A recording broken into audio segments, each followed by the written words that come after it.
सीधी सरकार मुजाहिदे मिल्लत। आप किसकी नस्ल पाक से हैं? हज़रत अब्बास रज़ियल्लाहु ताला अन्हु, जो कि नबी करीम सल्लल्लाहु अलैहि वसल्लम के चचा।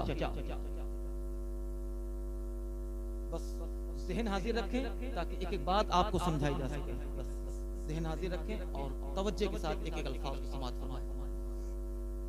हज़रात, ये उलमा बैठे हैं, बिलखुसूस वो लोग जिन्होंने थाम नगर शरीफ जाकर के सीधी सरकार मुजाहिदे मिल्लत के रोज़े अतहर का दीदार किया, उनके रोज़े को देखा।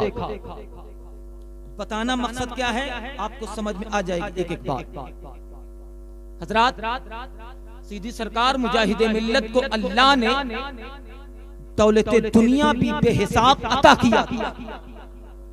आज दुनिया का एक मामूल क्या है, अगर हमारे पास बैलेंस के तौर पर 1 करोड़ है तो हमारा मामूल ये होता है कि हम किस तरीके से कौन सा प्रोडक्ट लोगों तक पहुंचाएं जो 1 करोड़ से 2 करोड़ बने, 2 करोड़ से 4 करोड़ बने। अगर हमारा प्रोडक्ट एक जिले में चल रहा है तो हम कोशिश करते हैं कि हमारा प्रोडक्ट एक सूबे में फैल जाए, सूबों से पूरे हिंदुस्तान में फैल जाए, बैरूनी मुल्क में पहुंच जाए। सरकार मुजाहिदे मिल्लत को अल्लाह ने दौलते दुनिया भी बहुत अता किया था। ये मुशाहिद रज़ा मौजूद है। वहीं पर जब सरकार मुजाहिदे मिल्लत कि उर्स के मौके पर हाजिरी के लिए गए, यकायक सवाल किया, आप कहाँ के रहने वाले? उन्होंने कहा मैं धामनगर का रहने वाला हूँ। क्या मुजाहिदे मिल्लत को देखा है? हाँ मैंने देखा है। मैंने सुना था उनके पास बहुत सारी जमीनें हैं। कहा मियां जमीन की बात करते हो? भद्रक में ट्रेन से उतरे थे? हाँ उतरे थे। धामनगर तक आए?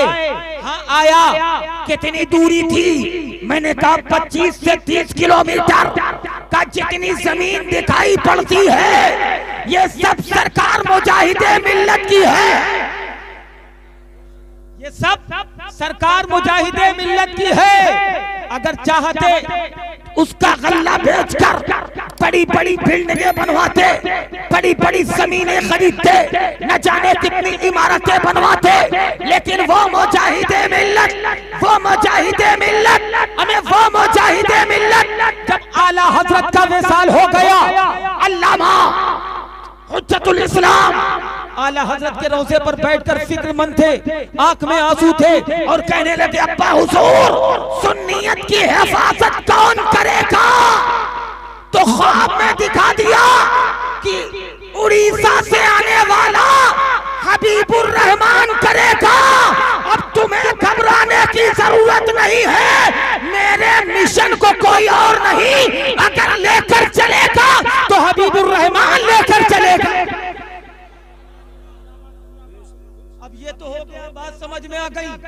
उन्होंने अपने माल से दौलते दुनिया को ना बढ़ाया तो पूरी जिंदगी क्या किया? कभी बनारस, कभी मुंबई, कभी प्रतापगढ़, कभी रामपुर, कभी मुरादाबाद, क्या किया? क्या बिल्डिंगें बनवाई? नहीं। क्या इमारतें बनवाई? नहीं। क्या कोई प्रोडक्ट निकाला? नहीं। हमें किया क्या? तो सुनो, गुलशने मदीना गवाह है, मेरे मुजाहिदे मिल्लत ने पूरी जिंदगी सुन्नियत को बचाया है और दारुल उलूम बड़े से बड़े कायम करते चले गए। वाह वाह। सर वक्त में बहुत सारी बातें देनी मुझे। हजरात पूरी जिंदगी क्या किया? जहाँ जहाँ जाते गए लोग दामन पकड़ते गए, मुरीद होते गए, मुरीदों का हल्का बढ़ता गया, बढ़ता गया। और क्यों ना बढ़े?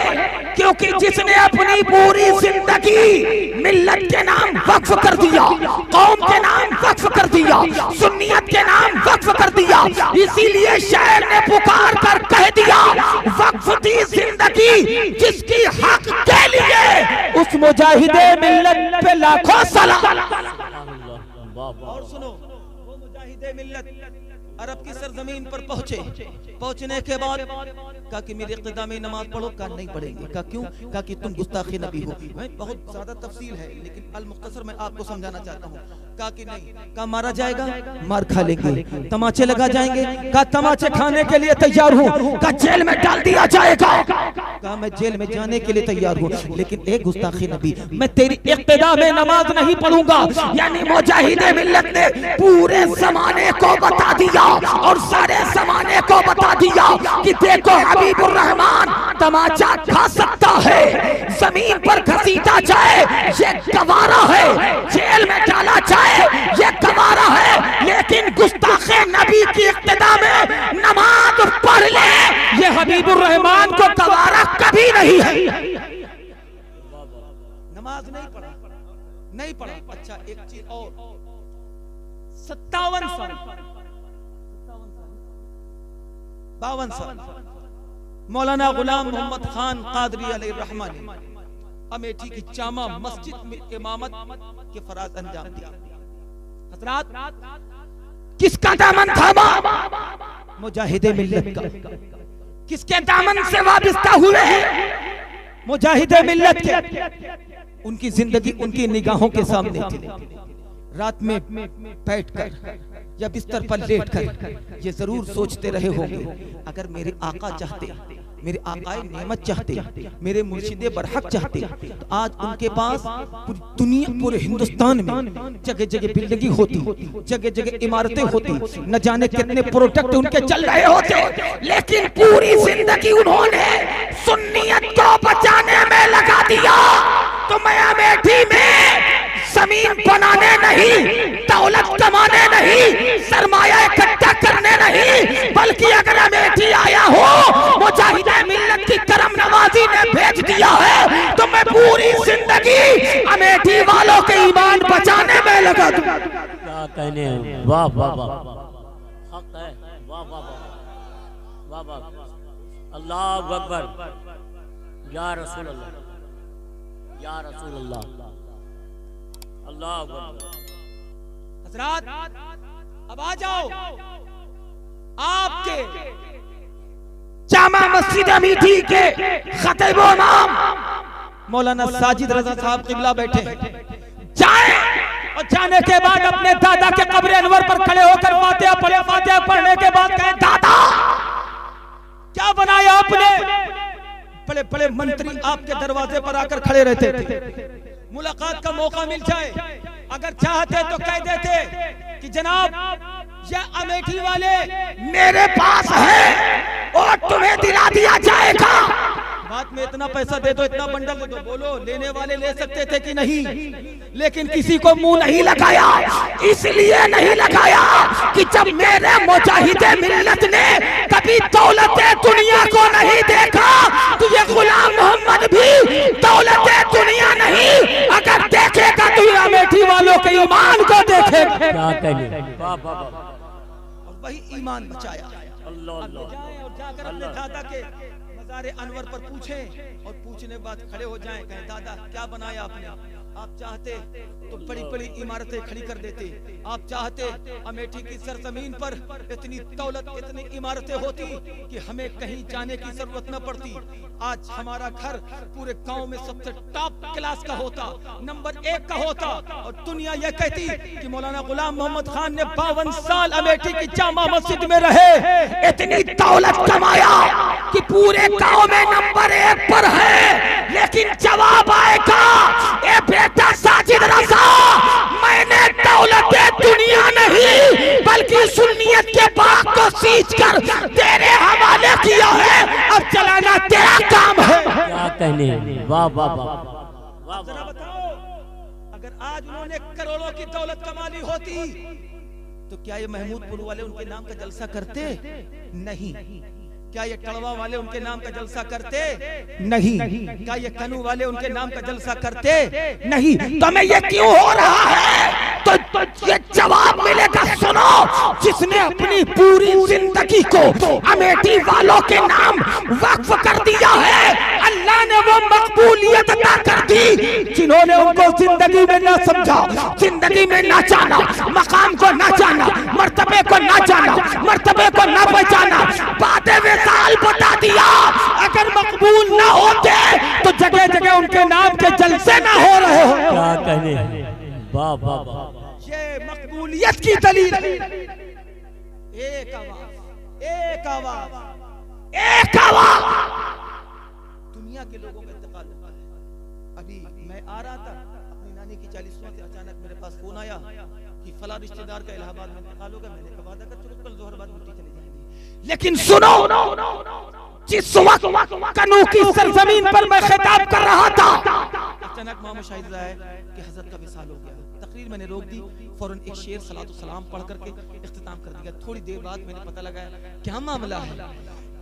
मामला पूछते हो, हमें मामला ये है, वो जिसने अपनी नमाज तहज्जुद कज़ा नहीं की, वो जिसने कभी होटल पे बैठा नहीं, वो जिसने हर वक्त नमाज की पाबंदी की, वो जिसने अमेठी वालों के ईमान को बचाया है और अमेठी वालों को ऐसा निभाया है, कोई कैसा भी बड़ा से बड़ा नजदी आ जाए, गुलाम मोहम्मद खान कादरी ने 52 साल में वो खुट्टी पिला दी है कि मसलक आला हजरत की मोहब्बत कभी दिल से नहीं निकल सकती। बेशक, क्या कहने, वाह वाह वाह वाह वाह वाह, हक है, हक है, वाह वाह, जिंदाबाद जिंदाबाद जिंदाबाद जिंदाबाद, ताजो शरिया ताजो शरिया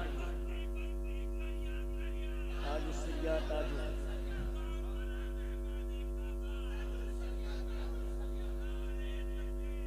अल्लाहु अकबर। मैं आपसे माजरत के साथ कहता हूँ, नाराजगी मत करिएगा। मौलाना राशिद रजा साहब, मुफ्ती राशिद रजा साहब क़िबला हमारे मेहमान हैं। हम इसी इलाके में रहते हैं, करीबन यहाँ से मान लीजिए 15-16 किलोमीटर दूर पढ़ाते हैं। कभी भी आ सकते हैं, लेकिन ये हमारे मेहमान। हाँ, थोड़ी देर और गुफ्तगू होगी, लेकिन हजरात याद रखो, क्या 52 साल की जिंदगी में दुख ना आया होगा? क्या किसी ने तकलीफ न पहुंचाई होगी? क्या लोगों ने दर्द ना दिया होगा? क्या लोगों ने ऐसे ऐसे अल्फाज न कहे होंगे जिससे उनके दिल को ठेस पहुंचती होगी? लेकिन जब रात की तन्हाई में मौलाना गुलाम मोहम्मद खान अपने बिस्तर पर लेटते होंगे तो एक बार अपने पीर को याद करते होंगे तो जवाब मिलता होगा।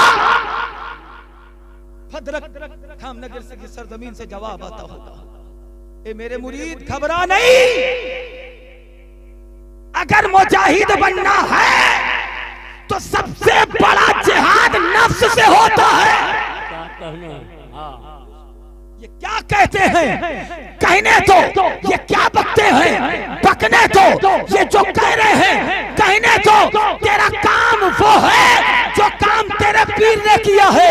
तेरे पीर ने मसलक आला हजरत के मिशन को पूरे हिंदुस्तान में पहुंचाया है और लोगों के ईमान को बचाया है, वहाबियत की धज्जियां उड़ाया है। और जहां तक तू है वहां पर लोगों के ईमान को बचाना ये तेरा काम।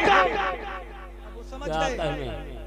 आएगा बर्दाश्त करूंगा, जो तकालीफ आएगी बर्दाश्त करूंगा, कोई दिल को ठेस पहुंचाएगा बर्दाश्त करूंगा, लेकिन मैं अपने मिशन से पीछे नहीं हटूंगा। मेरा काम यह है, इसलिए याद रख लो प्यारो, पूरी जिंदगी यही काम था। ए लोगों ईमान को बचाओ, ए लोगों इस्लाम को बचाओ, ए लोगों अपने अकीदे को बचाओ। अच्छा, ईमान बचाने के कई तरीके होते हैं। एक वो है जानता है कि हम फला जगह जाएंगे तो यकीनन ईमान से निकल जाएंगे। सारी दुनिया कह दे कि आप गए, आपने वहां माथा टेका, आप ईमान से निकल गए। लेकिन कुछ ऐसे भी होते हैं, नमाज पढ़ने वाले, रोजा रखने वाले, हज करने वाले, ज़कात देने वाले, तमाम तर बातें करने वाले, अब उसमें न जाने कितने लोग फंसते चले जाएंगे। इसलिए जगह जगह जाते गए, जगह जगह प्रोग्राम करते गए, जगह जगह मिलाते मुस्तफा करते गए और मिलाते मुस्तफा कर करके लोगों को यह बता दिया, ए लोगों दौलत ईमान से बढ़कर कुछ भी नहीं है। दौलत ईमान से बढ़कर कोई चीज नहीं है। अगर दौलत ईमान से बढ़कर कोई चीज होती तो गुलाम मोहम्मद खान कादरी इतनी तवज्जो ना देता। तो सुनो, और एक चीज और याद रख लो, जो अपना ईमान बचा लेता है वो मकबूल होता है, और जो कई कितनों का ईमान बचाए वो बहुत ज्यादा मकबूल हुआ। क्या कहने हैं, वाह वाह, ठंडक है हजारों का मजमा पहुंच गया। कहां? उनके गांव में। क्यों? कि हजरत, क्या कोई कह दे कि हजरत के खिताब के लिए इतनी दूर लोग गए थे? मैं कहूंगा नहीं, मेरे खिताब के लिए कतान नहीं, किसकी मोहब्बत में गए थे? तो दुनिया जवाब देगी और अमेठी वाले ये पुकार पुकार कर कहेंगे हम किसी और की मोहब्बत में नहीं गए थे, हम तो उसकी मोहब्बत में गए थे जिसके दिल में अल्लाह और रसूल की मोहब्बत, जिसने पूरी जिंदगी जो भी काम किया है अल्लाह के लिए किया है, रसूलुल्लाह के लिए किया है। मेरे दोस्तों, अब हमें ये चाहिए कि जो मौलाना गुलाम मोहम्मद खान कादरी साहब किबला के पोते मौलाना साजिद रजा साहब किबला जो कि जामा मस्जिद अमेठी के इमाम हैं, हम उनकी इज्जत करें और उसके साथ साथ हम इस निगाह से न देखें कि ये साजिद रजा हैं, बल्कि इस निगाह से देखें कि जिसने 52 साल खिदमत की है, जिसने 52 साल रह करके हमारे ईमान को बचाया, हमारे अकीदे को बचाया, हमारे ईमान की हिफाजत की है, हमारे अकीदे की हिफाजत की है, उसने अपना लख्ते जिगर, अपना जिगर का टुकड़ा हमारे पास छोड़ दिया है। अपना लख्ते जिगर, अपना जिगर का टुकड़ा हमारे पास छोड़ दिया है। हजरात, अगर मौलाना गुलाम मोहम्मद खान कादरी इतने मकबूल न होते ना, तो उनके नाम पर इतने लोग जमा न हो जाते। बोलिए बोलिए, सही कि नहीं? जमा न हो जाते। तो ये यकीन रखो,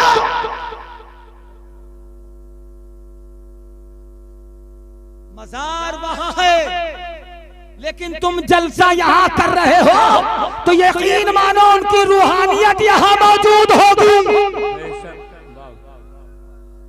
उनकी रूहानियत यहाँ मौजूद होगी कि मैं जब तक हयात में था, आता था तो क्या मामला होता था, और मेरी जिंदगी के बाद अल्लाह ने वो मर्तबा दिया है कि पहले मेरे रहने पर तो 10 आया करते थे, लेकिन मेरे नाम के जलसों पर सैकड़ों आ रहे हैं। क्या कहने?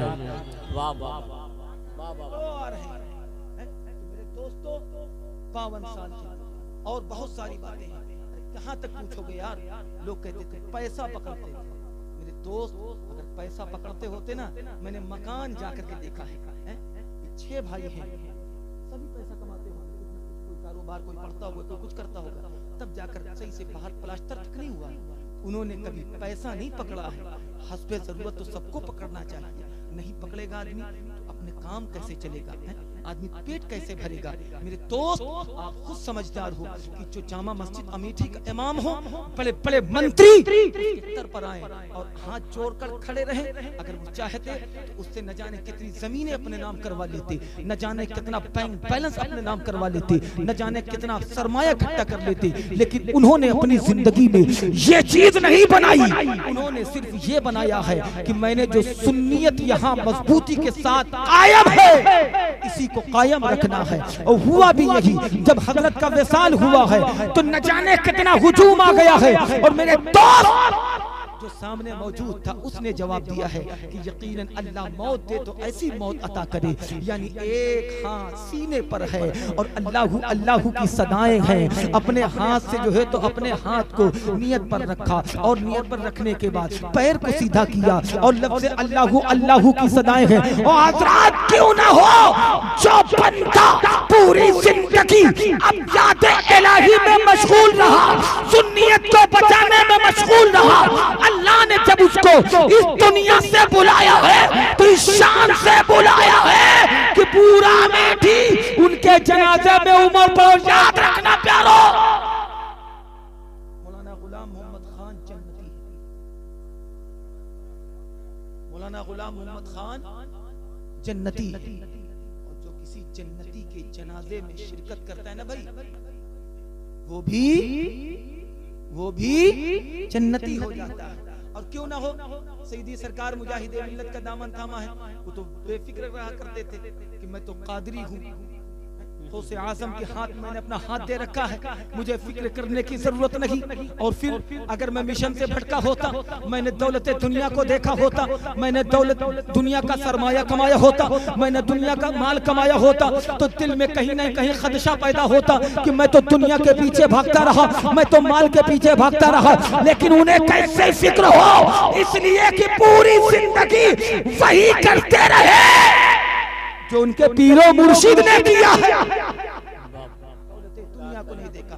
आओ बड़ी तेजी के साथ उनके आकाए नेमत मुर्शिद बरहक सईदी सरकार मुजाहिदे मिल्लत के ताल्लुक से बड़ी प्यारी बात मैं आपके सामने रख देता हूँ। ए मेरे दोस्त, वो सरकार मुजाहिदे मिल्लत क्यों ना मौलाना गुलाम मोहम्मद खान कादरी अपनी पूरी जिंदगी को कर देगा।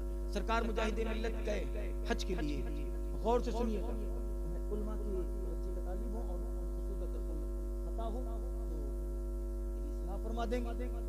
सरकार मुजाहिदे मिल्लत गए कहां? हज करने के लिए। एक मौका था जो काबा शरीफ बनाए ना भाई, तवज्जो है आप लोगों की भाई, काबा शरीफ बनाए ना भाई, जो लोग गए हैं तो अल्हम्दुलिल्लाह, क्या कहना है, तो काबे शरीफ की कोठरी के अंदर 2 रकत नमाज पढ़ने का मौका दिया जा रहा है। क्या किया जा रहा है? तो 2 रकत नमाज पढ़ने का, सब मिलकर बोले, बहुत सुकून से बताना इसको, क्या किया जाए? 2 रकत नमाज पढ़ने का, 2 रकत नमाज पढ़ने का मौका दिया जा रहा था। लेकिन नजदी हुकूमत, खड़ा था एक कारिंदा, खड़ा था, 2 रियाल दो अंदर जाओ, 2 रियाल दो अंदर जाओ, 2 रियाल दो अंदर जाओ, 2 रियाल दो अंदर। जब सीधी सरकार मुजाहिदे मिल्लत हाथ बांधे चली जा रहे थे, आप भी साथ साथ। आपने क्या देखा? ये बदबख्त काबा शरीफ के अंदर घूस लेकर के लोगों को 2 रियाल घूस लेकर के नमाज पढ़ने के लिए अंदर भेज रहा है। आप खड़े हो गए और आपने अपनी दिल में कहा, मैं नमाज भी पढ़ूंगा, मैं नमाज भी पढ़ूंगा और इस जालिम को घूस का पैसा भी नहीं दूंगा, इस जालिम को घूस का पैसा नहीं दूंगा। ये कह दिया। कहने के बाद चलिए, लेकिन जालिम, अब जो लोग नहीं दे रहे थे ना पैसा, लाइन से लगा दे रहा था, ठेल ठेल।